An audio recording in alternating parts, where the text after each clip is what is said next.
C'est maintenant au dossier du jour.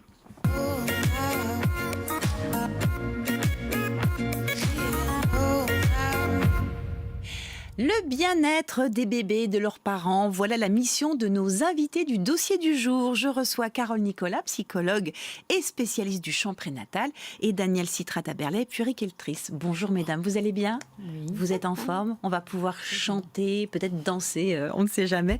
Avant d'échanger sur le bien-être de bébés, regardons ensemble un atelier de chant prénatal, et c'est un reportage de Céline Roland et Emmanuel Félix. On choisit la voyelle A, qui est une voyelle qui permet un maximum d'ouverture. Nous ne sommes pas dans un cours de chant, mais dans un cours de préparation à l'accouchement. Ici, les mamans viennent se détendre avant l'arrivée de leur bébé. Beaucoup de sensations intérieures, mais pas de douleur du tout. Vraiment. Beaucoup d'émotions, et j'en ai les larmes aux yeux d'ailleurs. Pour les aider, une méthode simple et concrète qui repose sur l'émission d'un son précis et soutenu, la vibration sonore. Ces sons-là permettent non seulement de gérer le stress et d'être aussi tout le temps dans la relation. C'est-à-dire être en soi, dans son corps, dans sa voix, et être dans la relation avec le bébé. C'est magnifique, c'est très beau en plus ce qu'elle dit. Donc voilà, le chant prénatal, c'est vraiment la meilleure chose, une des meilleures choses pour une grossesse épanouie. En tout cas, c'est un très bel outil de relation, comme le dit effectivement l'animatrice de l'atelier qu'on vient de voir. La maman apprend aussi à se connaître de l'intérieur quand elle chante, dans son souffle, dans ses ressentis aussi. Il y a des correspondances entre la gorge et le col de l'utérus, par exemple. Donc, quand on apprend à bien ouvrir en haut, ça va aider aussi à naître en douceur. Absolument, ouvre, en fait. Tout à fait. Vous, Carole, vous parlez de vibration. C'est ça qui... Oui, entre autres. Qui est l'une des choses les plus importantes dans le chant prénatal? Oui, on aide aussi à bien ressentir à l'intérieur de soi les effets de cette vibration sonore qui permet à la fois à la maman de se détendre en profondeur, puisque ça l'aide à sécréter des endorphines, les magnifiques petites choses que notre cerveau sécrète. Et puis de fait, le bébé en reçoit sa dose. Donc ça veut dire qu'il a lui-même in utero une expérience très agréable du chant et de la maman qui chante. Il est massé par le liquide amniotique qui est en vibration également. Donc la vibration sonore permet aussi d'avoir au bébé une expérience kinesthésique du son avant même que son oreille soit mature. Et quand il l'entend, après, il a bien sûr cette expérience sensorielle du toucher et puis après du son dedans et plus tard dehors. Et les papas, ils chantent aussi?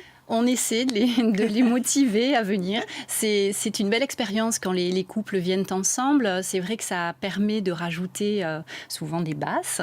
Ça stimule d'autres choses. On est beaucoup dans ces vibrations, donc dans des chants aussi, bien évidemment, des petites chansons avec des paroles qu'on aime bien ou avec des sonorités, des voyelles, des rythmiques qui permettent d'explorer. Et ça aide à la fois à se sentir bien dans l'ici et maintenant pendant l'atelier ensemble. Et puis aussi, les mamans utilisent des sons pour faire naître leur enfant, générer cette détente qu'on recherche et puis une certaine joie au cœur aussi. Parce moi, que quand vous on regardez chante, déjà, ça me détend. Il doit y avoir un truc, une compassion naturelle. Et on n'a pas chanté. Et on n'a pas chanté encore. Vous, Danielle, aussi, alors même si vous êtes beaucoup plus sur la douleur des bébés, on va y revenir après, mais le chant aussi, vous l'intuitez avec les parents? Oui. Ben, quand le bébé est né, on fait souvent participer les parents, enfin surtout le papa, parce que la maman... oui, elle est un petit peu HS peut-être. Donc c'est le papa qui chante et voilà.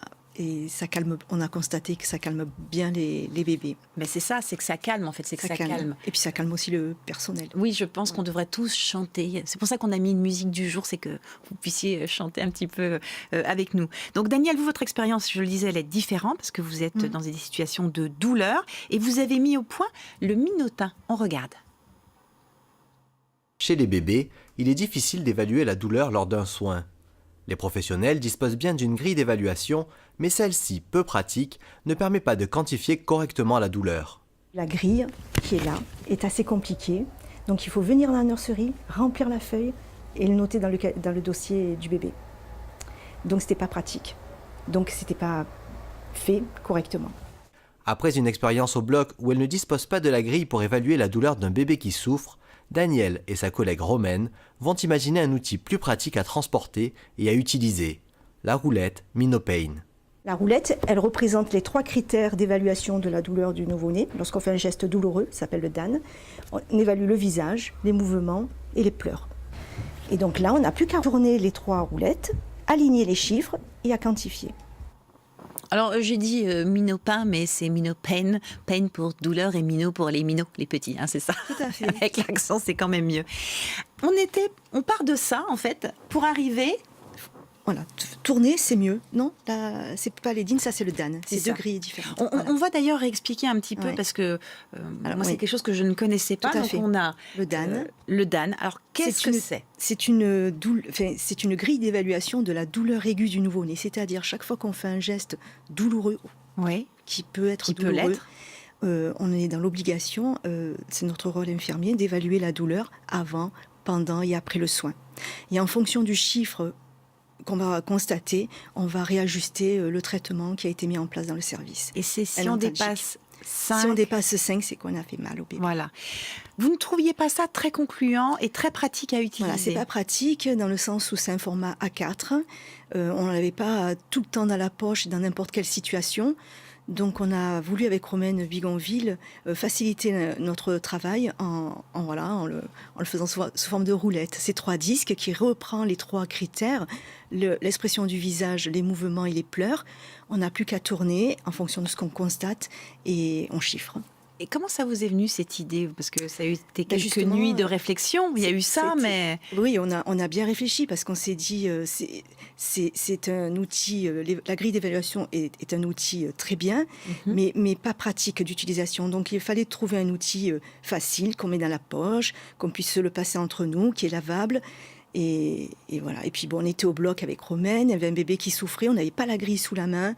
On s'est dit non, il faut absolument trouver quelque chose. Et donc voilà, l'idée est venue. On parle justement de faciès pour les bébés et pour les mamans. Donc là, on va dire que c'est plutôt synonyme de joie pour le chant prénatal. Et d'émotion. Pour vous, on est vraiment sur une possibilité de douleur. Donc vous regardez les traits du bébé, Voilà. comment... On regarde, voilà, il y a de calme. C'est-à-dire si je vous fais ça, Ouais. j'ai beaucoup mal. Et si en plus je fais ça et je vous fais ça, Ouais. c'est que j'ai très très mal. Il faut Donc décoder. il faut observer l'enfant, Il faut le décoder. bébé. Il faut décoder, tout à fait. On parlait aussi de cette grille qui s'appelle le DIN, qui est Les de DIN. l'autre côté, Oui. les DIN. Alors, on l'utilise à quel moment celle-ci? C'est une grille, le DAN, vous avez bien compris, Ouais. c'est une douleur C'est provoquée avant. par le personnel. Ouais. Et les DIN, verso, Hop là. c'est une douleur de l'inconfort du nouveau-né, une douleur qui est induite, c'est une douleur qui est prolongée. C'est l'inconfort du bébé. Alors après, en fonction du chiffre, si c'est inférieur à 5, c'est souvent de l'inconfort Ouais. et non pas, et au-delà, c'est la douleur. C'est compliqué quand même de sentir, alors évidemment vous me dites que c'est l'expérience, vous en plus, de par votre parcours, hein, vous avez travaillé 17 ans avec les grands 13 brûlés, ans. 13 ans, 13 ans. et maintenant Oui. avec les bébés aussi dans la Oui. douleur, ça vous colle à la peau la douleur, mais du Oui. coup vous êtes ultra compétente. Au final. Compétente, je sais pas, mais motivée, oui. Oui, oui, Et vous puis arrivez à bon, ressentir. tout le service est motivé, tout le monde nous soutient. Donc, c'est notre fil Qu'est-ce que conducteur. vous en pensez, vous, Carole, de ça? C'est génial, hein? Moi, je suis psychologue, donc Ouais. je suis particulièrement sensibilisée aux effets neurologiques que peuvent avoir la douleur sur les tout-petits, les impacts que ça peut laisser à long terme dans les mémoires profondes. Et il est clair que de pouvoir la prévenir et en tout cas travailler autour, c'est essentiel. Ouais, vraiment. On a bien fait de vous inviter en même temps. Hein. Les deux, c'est une bonne chose. C'est une spécificité de la PHM de Marseille. C'est ça. C'est vous qui l'avez inventé donc avec votre Oui. collègue. Ça n'existe pas encore ailleurs. Non, il n'y a qu'à la conception qu'on le trouve. Alors, on fait les choses bien sur cette émission. On va vous donner le site internet si vous voulez plus de renseignements. Si vous êtes infirmière, puéricultrice, psychologue, n'hésitez pas à contacter la PHM. Ils vous donneront les liens pour avoir ce petit disque. Il y en existe 3, c'est ça? 3 différents? 1, 2, il y en a combien? Il y a le DAN et les DIN qui est en D'accord. cours qui est validé mais qui n'est pas encore fait. Le chant prénatal, vous le commencez à quel moment? Dès le début de la grossesse ou il faut que ça soit un Absolument. petit peu... Ouais. On peut le commencer dès que la maman le souhaite. C'est vraiment elle qui ressent que ça y est, elle est entrée dans cette grossesse et elle a envie de se connecter à ce bébé et puis déjà à penser cette relation. Donc dès qu'elle le sent, c'est elle qui décide et on peut continuer après que le bébé soit né. Ouais. Dès qu'elle est sortie de la maternité, on pourrait même le faire en maternité. Il n'y a aucune Oui, il n'y a pas contre-indication. d'indication, Non, on peut y absolument. aller. On peut le faire de façon relaxante, mais aussi pérenniser un petit peu les ateliers de façon hebdomadaire peut-être ? Oui, ou 2 fois par semaine, enfin par mois. Enfin, après, ça dépend des animatrices. Mais 2 fois par semaine, ça peut être pas mal aussi. Après, l'idée, c'est de transmettre et que les mamans se saisissent de ces outils-là et de ces moments-là pour après le faire toute seule à la maison et se sentir elles-mêmes en confiance avec cette voix qu'elles ont pour rassurer leur bébé une fois qu'il est né. Et qui est un repère très profond pour lui, puisqu'il a entendu chanter sa maman in utero, et ça lui génère un repère dans le temps, y compris après la naissance. Ça veut dire qu'il va doublement reconnaître, parce qu'il reconnaît quand même la voix de sa maman, mais du coup c'est sur un autre style de cordon, le cordon musical comme vous l'appelez. C'est ce qu'on appelle le cordon musical. Bah oui, parce que le bébé effectivement reconnaît la voix de la maman entre mille, mais la prosodie de la voix, la mélodie de la voix parlée change tout le temps.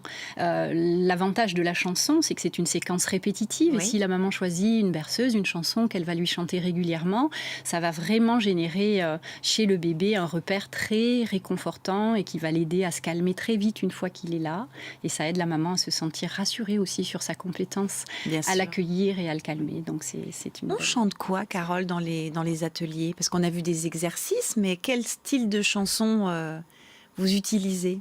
On chante beaucoup les voyelles, ça c'est pour préparer la vibration. On cherche à les placer dans le corps et à les ressentir de la manière la plus vibratoire. On travaille sur le souffle. En fait, tout ce qui sert à chanter sert à mettre au monde son bébé. Donc quand on travaille le chant, c'est beau, ça permet effectivement de trouver des repères dans le corps de la maman pour pouvoir après ressentir son périnée, ressentir son diaphragme, ressentir justement l'ouverture, etc. Et de fait, on chante des chants avec des sonorités aussi, un petit peu de musique du monde. Moi, j'utilise beaucoup de chants africains, indiens. Il y a une rythmique quand même dans tout ça. On cherche mettre au monde son enfant, c'est du rythme. C'est ça. Vous pensez que les vagues de naissance, c'est rythmique. Donc chanter et se caler aussi sur ces sensations du corps, aider la maman à accepter aussi ce rythme en elle. Ça va l'aider aussi à mettre son bébé au monde autrement. Donc on utilise tout ça. Bon, il va falloir peut-être créer un disque musical. Il faudrait y penser peut-être toutes les deux. Merci en tout cas de votre venue. Je vous souhaite une belle fin de journée. Vous avez aussi, si vous voulez être intéressé par le chant prénatal, 2 sites internet qui sont peut-être en train de s'afficher. Oui, je les vois. Je les vois mal, j'ai de la lumière dans les yeux aujourd'hui. Merci beaucoup. On va retourner voir